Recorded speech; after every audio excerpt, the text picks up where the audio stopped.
Atención amigos, prepárense porque el universo cinematográfico de Marvel está entrando en su fase tormentosa. Sí amigo, altibajos, risas y dramas dignos de una telenovela geek donde quizás el Hombre Araña brillará como nunca o tal vez el Capitán América será el primer fracaso del UCM o tal vez la serie de Daredevil vuelva a sus días de gloria. Así que quédate hasta el final porque esto se va a poner bueno o al menos caótico o ya de perdida una montaña rusa de emociones. No había otra manera. Y en el número 1 arrancamos con tu serie animada de tu amigo y vecino Spider-Man, el cual vuelve vecindario y arrancamos con esta joyita que para los que siguen el canal se habrán dado cuenta que he criticado arduamente. Pues ¿qué crees amigo? Sorpresa, al parecer está bastante bien. Resulta que hay varios críticos que ya tuvieron el acceso a los 10 episodios de esta serie animada. Y sí amigo, aunque suena increíble para ti o para mí, resulta que la serie regresa a su verdadero origen arácnido. Por lo menos se siente un estilo bastante clásico como el estilo de los 70s y 80s de Steve Ditko, pero a la vez también con una fibra fresca y moderna, donde además hay un buen desarrollo de personajes, villanos memorables y ojo, un Peter Parker que se siente como Peter Parker.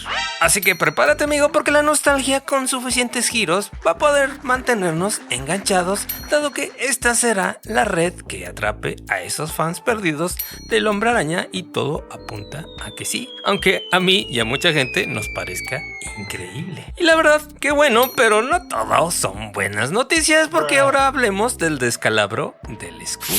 Sí, número 2, el Capitán América 4, el primer fracaso vengador. Que la verdad de esta película no hay ni quien la salve. Porque siendo sinceros, la verdad es que todos pensábamos que esta película no iba a ser tan buena, pero realmente aquí es donde empieza la tormenta, dado que el Capitán América, un nuevo mundo, se perfila, digámoslo así, a ser un nuevo problema, dado que los pronósticos de taquilla son más sombríos que cualquier otra película que se haya hecho en el UCM. En pocas palabras amigo, todo indica, según las proyecciones, que esta película se va a convertir en el equivalente cinematográfico a ese café frío con leche lleno de moronas de pan y colillas de cigarro que realmente nadie quiere. Pero no todo está tan perdido porque viene el hombre sin miedo al rescate. Es decir, en el número 3 tenemos a la serie de Daredevil Born Again. Y ahora sí que aquí llega la esperanza de que esta serie de Daredevil promete ser la luz en medio de esta tormenta, dado que en el set las primeras impresiones aseguran que esta serie está mucho más apegada a la esencia de la serie original de Netflix, es decir, como una telaraña bien pegada al techo. Comandados por el actor Charlie Cox, que está de vuelta y según los rumores su actuación es tan intensa que puedes sentir los golpes en la pantalla. Además, claro, de ese tono oscuro, las peleas brutales y el drama legal que parecen intactos de la serie original.